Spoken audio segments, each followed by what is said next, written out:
Hello doctor Pratiksha. Hello miss Lata Patel. તો ઘણા બધા પેશન્ટને એવી કમ્પ્લેન્ટ્સ હોય છે કે એ લોકોને ખભાથી હાથ ઊંચો નથી થતો. રાઈટ.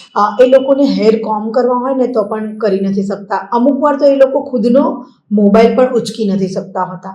તો આ શેના કારણે થતું હોય છે? શોલ્ડરમાં પેઇન છે એ there could be many reason of the pain, but the thing is કે ફ્રોઝન શોલ્ડરમાં આવું વધારે અને very common reason is frozen shoulder. કે લોકો જે છે એ ફ્રોઝન શોલ્ડરમાં એક્સરસાઇઝ ના હોય અને પ્રોપર ડાયાબિટીસ મેનેજ ના થાય ત્યારે એના સિમ્પટમ્સ વધી જાય અને પછી ડેઇલી એક્ટિવિટીઝને અફેક્ટ કરે એના લીધે હોય. તો મેઇન કોઝ જે છે, કોમન કોઝ આપણે કહી શકીએ, that is frozen shoulder.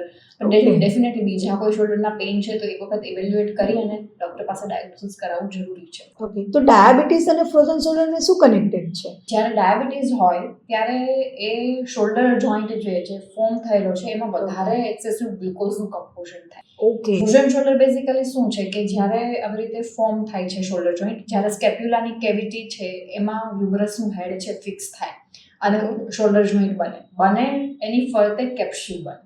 Okay. આ જે કેપ્સ્યુલ છે શોલ્ડરને પ્રોટેક્ટ કરે છે. ઓકે. રાઈટ. તો જ્યારે કેપ્સ્યુલ થિક થઈ જાય અને સ્ટીફ થઈ જાય ત્યારે મૂવમેન્ટ ના થાય અને પેઇન આવે, that is frozen shoulder. Okay. પણ જ્યારે ડાયાબિટીસ હોય ત્યારે આ કેપ્સ્યુલમાં જે બ્લડ ફ્લો હોય ને એ બ્લડ ફ્લોમાંથી ગ્લુકોઝનું કમ્પોઝન વધારે થાય કે જેના લીધે કેપ્સ્યુલમાં ઇન્ફ્લામેશન વધે, એ જેના લીધે કેપ્સ્યુલમાં પેઇન પણ આવે, થિક પણ થાય અને ટાઈટ પણ બને.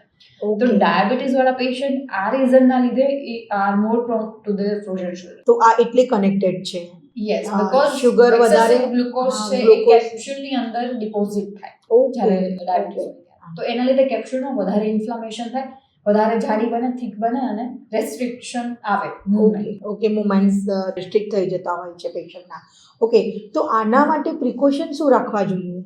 તમારે ડાયાબિટીસ કંટ્રોલમાં રાખવી જોઈએ if you have diabetes. Second, કે તમારા ફ્રોઝન શોલ્ડર જ્યારે થયું છે ત્યારે એક્સરસાઇઝ કરવી જરૂરી. એક્સરસાઇઝ જો ચાલુ હશે અને માઇનર ફોર્મમાં ફ્રોઝન શોલ્ડર હોય તો ઇટ કેન બી ક્યોર્ડ. અને જે મેજર પ્રોબ્લેમ હોય, લાઈક મેં પહેલાં જ કહ્યું કે પોતાનો મોબાઈલ પણ ઉચકી નથી શકતા, એમને જમવું હોય ઘણીવાર તો એ લોકો વિચાર કરે છે કે મારો હાથ ઉપર કઈ રીતના કરવો.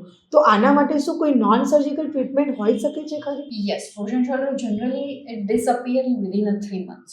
પણ ઘણા બધા પેશન્ટ્સ એવા છે કે જેને 3 month પછી પણ વધારે દુખાવો રહેતો હોય. ઓકે.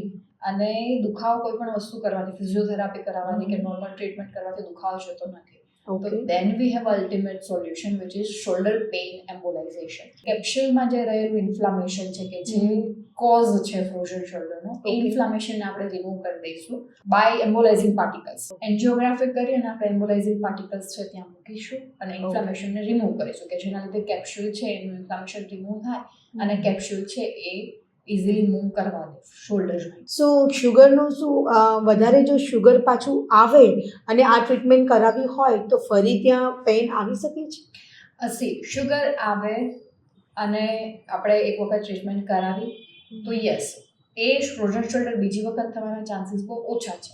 બીકોઝ કે ફ્રોઝન શોલ્ડર જનરલી એક જ વખત થાય. એટલે આના પ્રિકોશન શુગર તમારે કંટ્રોલ રાખવી જોઈએ, આપનું કેવું? ડેફિનેટલી તમારે શુગરને કંટ્રોલ રાખશો તો ફ્રોઝન શોલ્ડર છે આવવાના ચાન્સીસ ઓછા થઈ જશે. ઓકે. સેકન્ડલી કે ઇફ તમને ફ્રોઝન શોલ્ડર આવી ગયું છે તો then you should consult a doctor for treatment. Okay, thank you.